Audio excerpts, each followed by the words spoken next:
being last, it's nice because I heard those wonderful talks.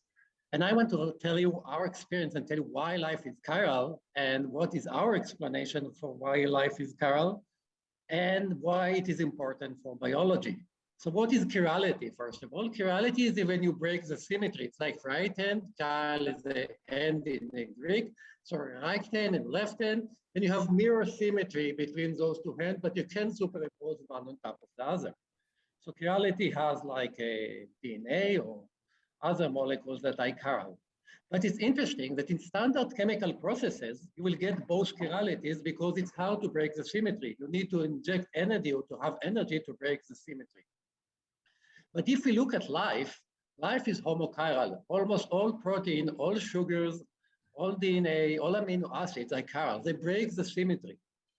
So you may ask yourself, why do they break the symmetry? Why life is homochiral? Or even more interesting, more fundamental question, why should we preserve this kind of symmetry? Why should we keep so much entropy and take so much energy to keep chirality all over life? And if you look at the smallest organism or the biggest organism that you have, all organisms in life are chiral.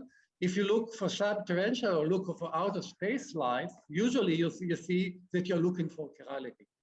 So you can ask yourself why life is homochiral. This I will show some evidence or some things that we are thinking of, but overall, why chirality at all? So we have found out, together with collaborators of ours from Weizmann and other places, that when you take a chiral molecule and transport currents through them or charges through them, they become polarized. They are spin polarized, or they become like a little magnet. So you can think about a chiral molecule, first of all, whenever you have charge polarizations, it's like a little magnet. And this little magnet is magnetized, and this is a force that usually is neglected in biology. So if you ask yourself why life is chiral, we have this explanation, this new force, which is a new transient effect, which is usually neglected, is very important.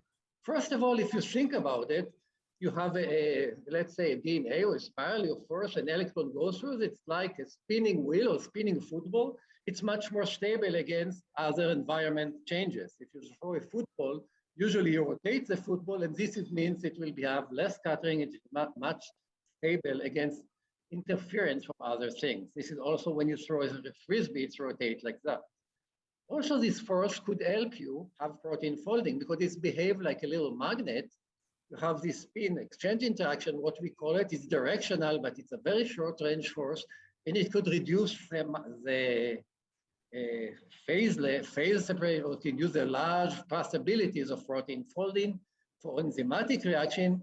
And also it can eject all electrons with the same direction, which help multi-electron processes, which are the basic processes in biology, like breathing or like photosynthesis.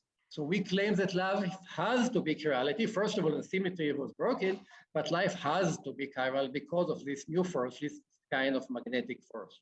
So if you put a chiral molecule on a magnetic substrate, it will interact differently with one magnetic spin. With one magnetic, it's behaving like a little magnet.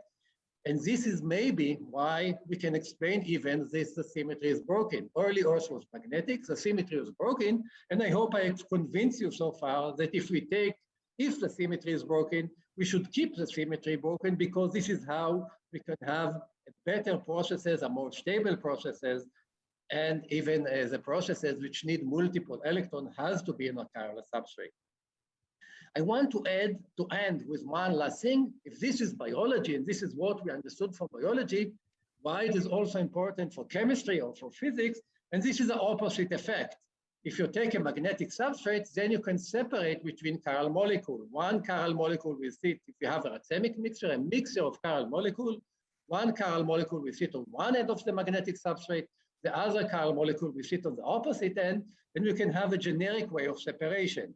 Why it is important? Because all drug, all pesticides, all food, or the chemical food that we're eating, most of it is chiral. For the body of all life, one chirality is good, the other chirality could have harmful processes like the one we had with thionide. So using K-life, we know that we have to be chiral, but we could also have startup companies that separate between chirality. So this force is a new force that we should take into account and use for our benefits. Thank you very much.